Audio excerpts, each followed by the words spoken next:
ये video complete guide है उन लोगों के लिए जो 12वां ज्योतिर्लिंग श्री घृष्णेश्वर ज्योतिर्लिंग, एलोरा केव्स और विश्वकर्मा टेम्पल बाकी की जगहों घूमना चाहते हैं औरंगाबाद में, जिसका नाम अब चेंज करके छत्रपति संभाजी नगर रख दिया गया है।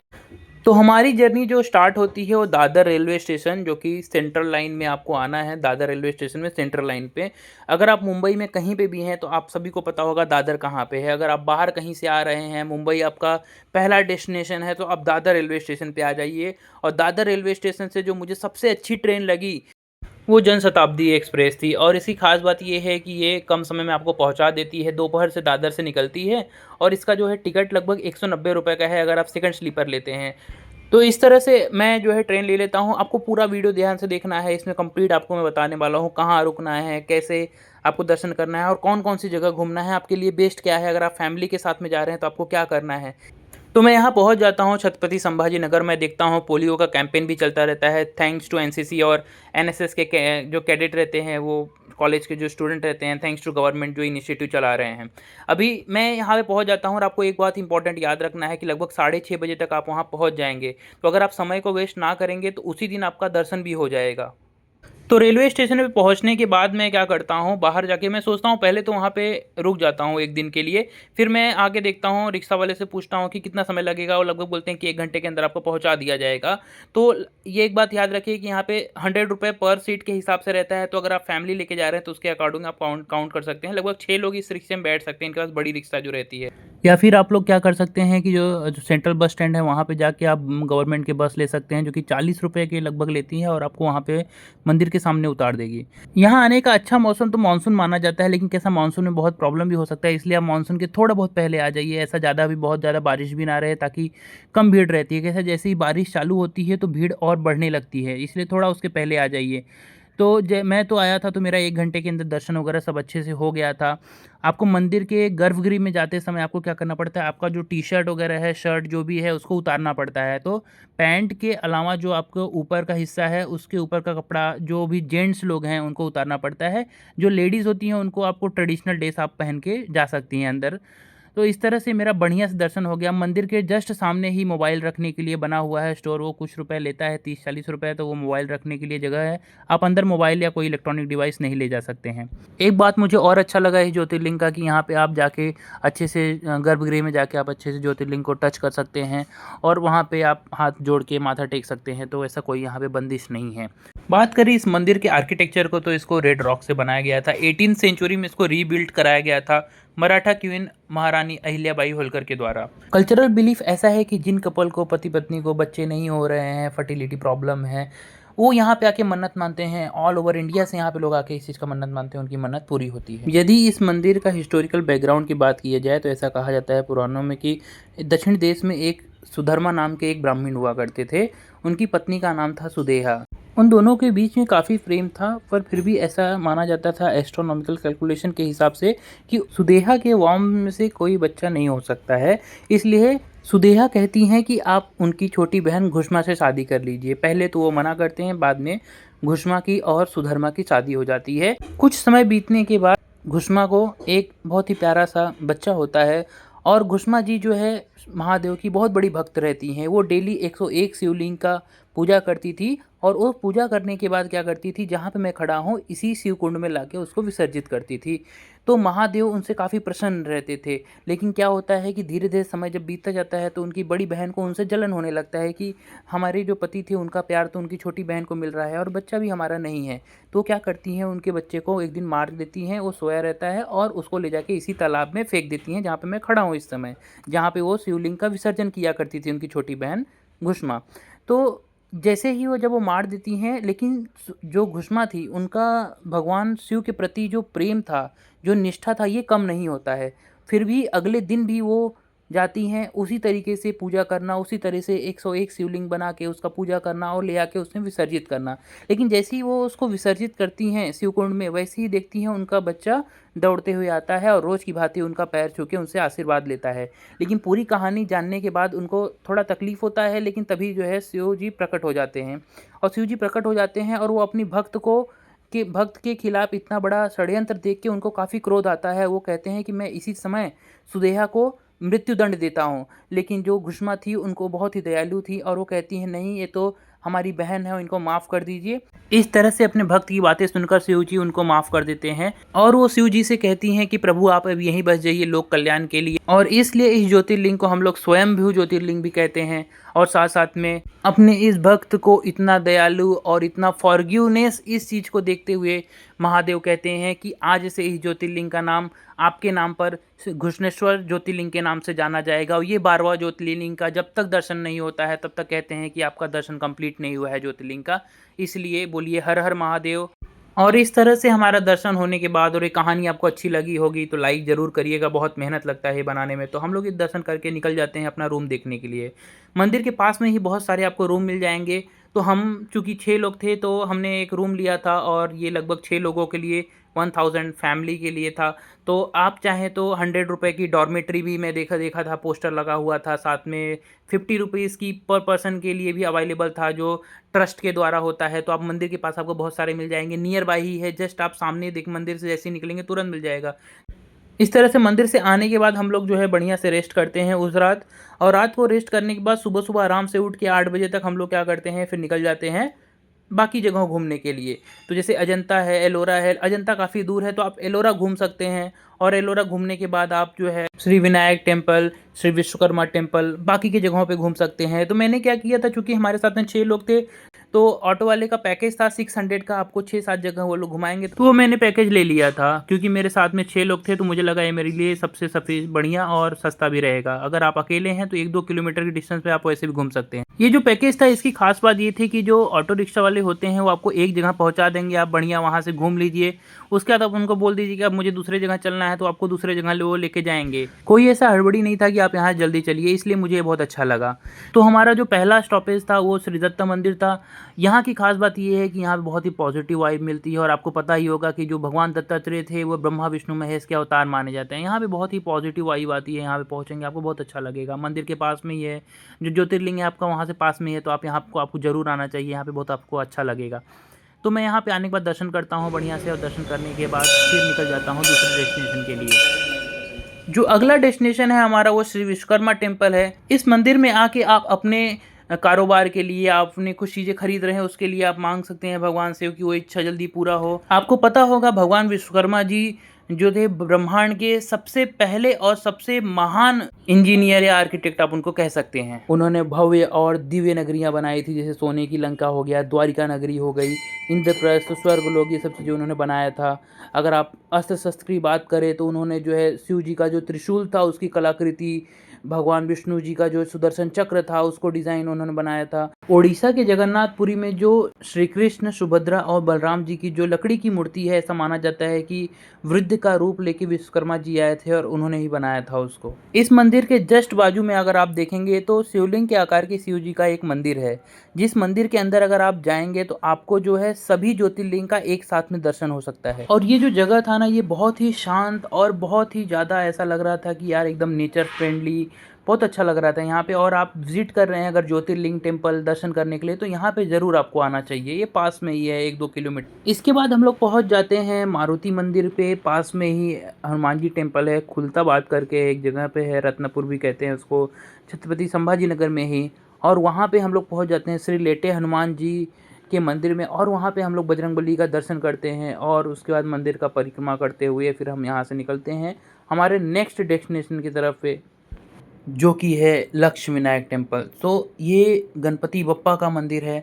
और आपको पता ही है कि बिना बप्पा का दर्शन किए आप कह दो कि कोई चीज़ पूरा हो जाए तो ऐसा नहीं कह सकते। कोई भी शुभ कार्य हम लोग करते हैं तो वहाँ पे गणपति बप्पा का भी हम लोग नाम ज़रूर लेते हैं। तो ये टेम्पल में आप आके दर्शन कर सकते हैं। और आप ऐसा कहा जाता है कि इस टेम्पल में दर्शन करना 1 लाख गणपति के दर्शन करने के बराबर है।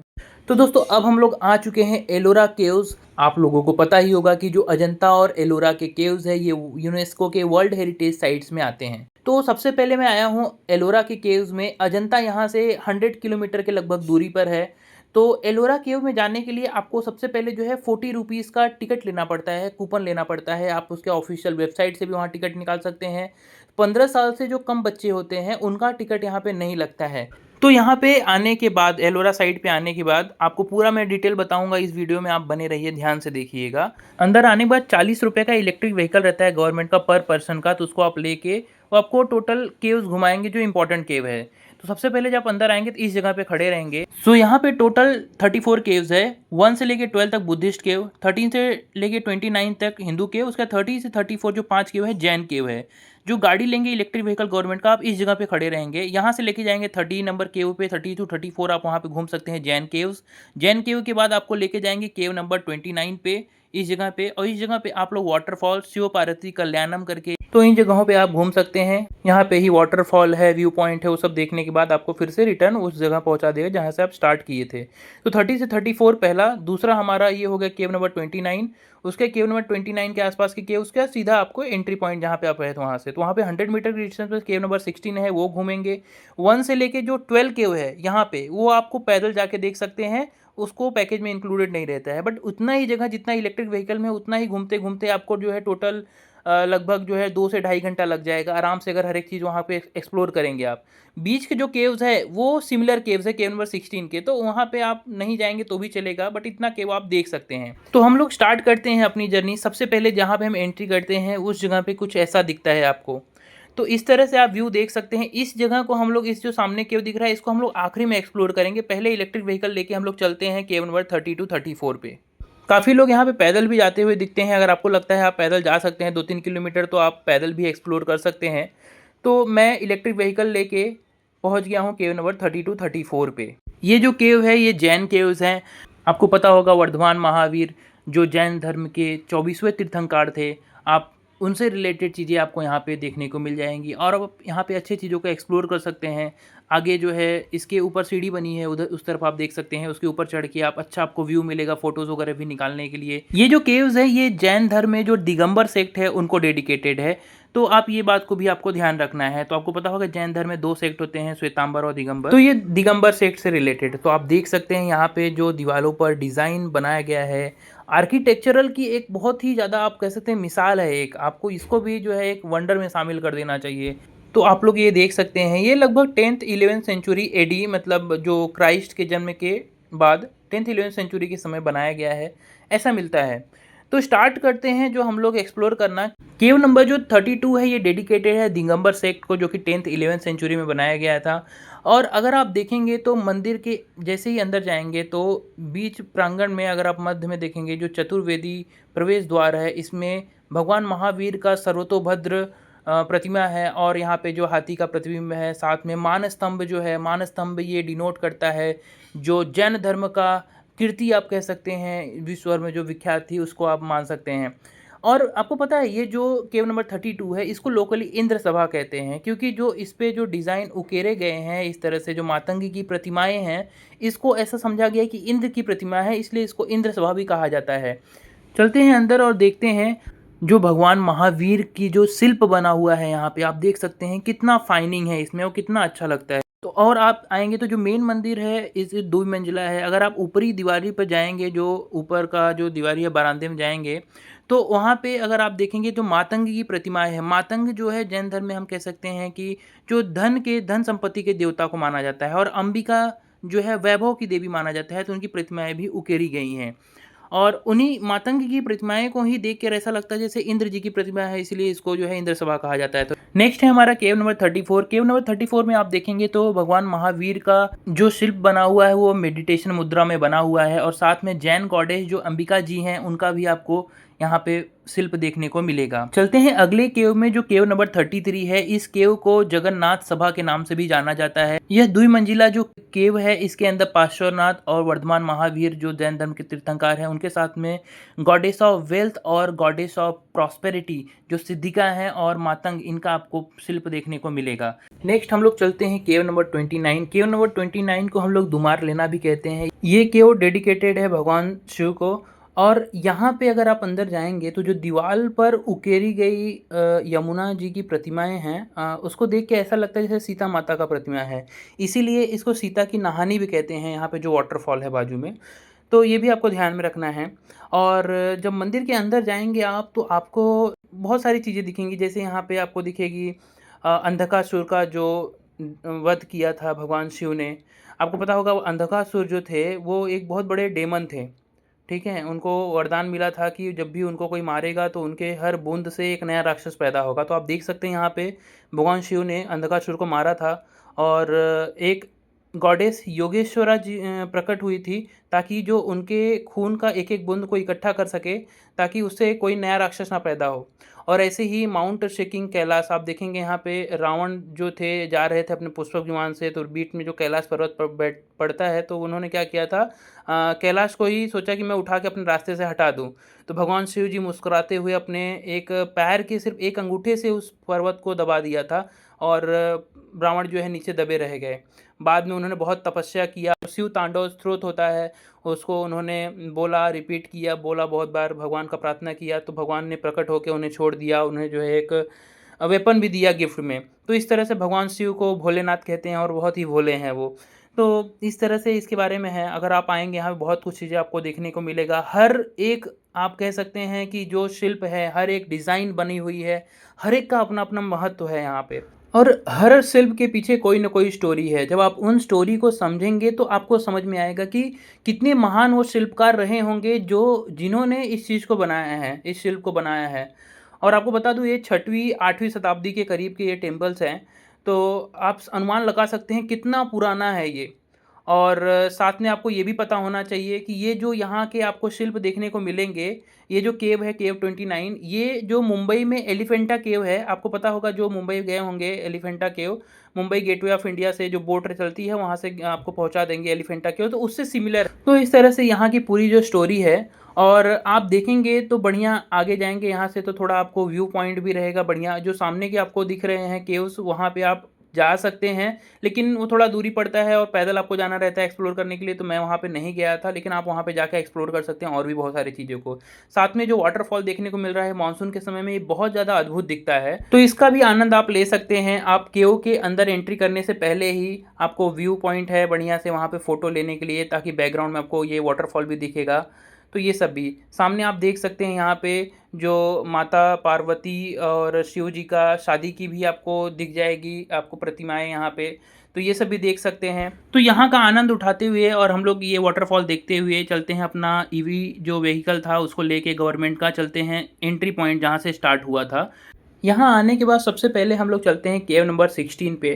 तो आपको बता दूं जो केव नंबर 16 है ये दुनिया का सबसे बड़ा, पृथ्वी पर सबसे बड़ा आप कह सकते हैं कि मोनोलिथिक टेम्पल, कैलाश टेम्पल यहाँ पे देखने को मिलेगा आपको। तो चलते हैं अंदर की तरफ और सबसे पहले आप देखेंगे सामने आपको गणेश जी की ये प्रतिमा है जो आपको यहाँ पे दिख रहा है, ये गणेश जी का है। उसके बाद आप यहाँ पे देखेंगे तो ये माता लक्ष्मी का, जो कि गज लक्ष्मी हम कह सकते हैं, 2 हाथी हैं यहाँ पे आप देखेंगे जो उनको स्नान करा रहे हैं और माता लक्ष्मी अपने कमल के आसन पर विराजमान है। तो यहाँ पे जो सबसे बड़ी मोनोलिथिक आप बोल सकते हैं एक सिंगल रॉक से बनाई गई जो महादेव की मूर्ति है, कैलाश टेम्पल है, ऊपर से नीचे की ओर इसको एक ही रॉक से बनाया गया है, जो कि दुनिया की सबसे बड़ी आप कह सकते हैं rock cut, monolithic rock cut आप बोल सकते हैं टेम्पल है। तो ये सब आप देखेंगे, आपको हर एक आप स्कल्पचर का आप बोल सकते हैं एक अपना अपना मीनिंग है, इसको एक्सप्लोर करिए, एक बार ज़रूर यहाँ विज़िट करिए। और सच में मतलब बहुत ही मनमोहक और बहुत ही अद्भुत आप कह सकते हैं आर्किटेक्चर का एक तरह के एग्जाम्पल है ये। और यार सच में मतलब इसके लिए मेरे पास शब्द कम पड़ जा रहे हैं इसके तारीफ़ करते करते। तो एक बार आप ज़रूर विज़िट करिए यहाँ पे और आपको सच में यहाँ बहुत अच्छा लगेगा। अगर आप हिस्ट्री से थोड़ा-सा भी आपको जुड़ाव महसूस होगा, आप हर एक चीज़ को जानने की कोशिश करेंगे, तो सच में बहुत ही अद्भुत प्रभावशाली है ये। तो जैसे यहाँ देख सकते हैं भगवान शिव का ये रौद्र रूप है, जैसे अंधकासुर का वध करने के बाद के समय का, तो इसको आप ध्यान से देख सकते हैं। तो ऐसे ही कहना कि मतलब ये है कि यार हर एक स्कल्पचर का, हर एक शिल्प का अपना अपना महत्व है, इसको एक्सप्लोर करिए। तो इतना सब कुछ देखने और समझने के बाद हम लोग चल पड़ते हैं। आप पास में ही देख सकते हैं केव नंबर 1 to 12 जो बुद्धिस्ट केव्स हैं, इनको भी आप एक्सप्लोर कर सकते हैं, अच्छे से देख सकते हैं, समझ सकते हैं। तो वीडियो खत्म करने से पहले मैं आपसे पूछना चाहता हूं कि क्या मॉडर्न टेक्नोलॉजी जो है ये सब कुछ फिर से रिक्रिएट कर सकती है क्या? अपना ओपिनियन कमेंट में जरूर लिखिए और इस वीडियो को शेयर करिए, बाकी लोगों के पास पहुंचे, ताकि हमारा जो है संस्कृति है लोगों तक पहुंच सके। बीच में ही आपको दौलताबाद फोर्ट मिलेगा, आप वहाँ पे भी जा सकते हैं। मिलते हैं अगले वीडियो में। जय हिंद, जय भारत, जय महाराष्ट्र।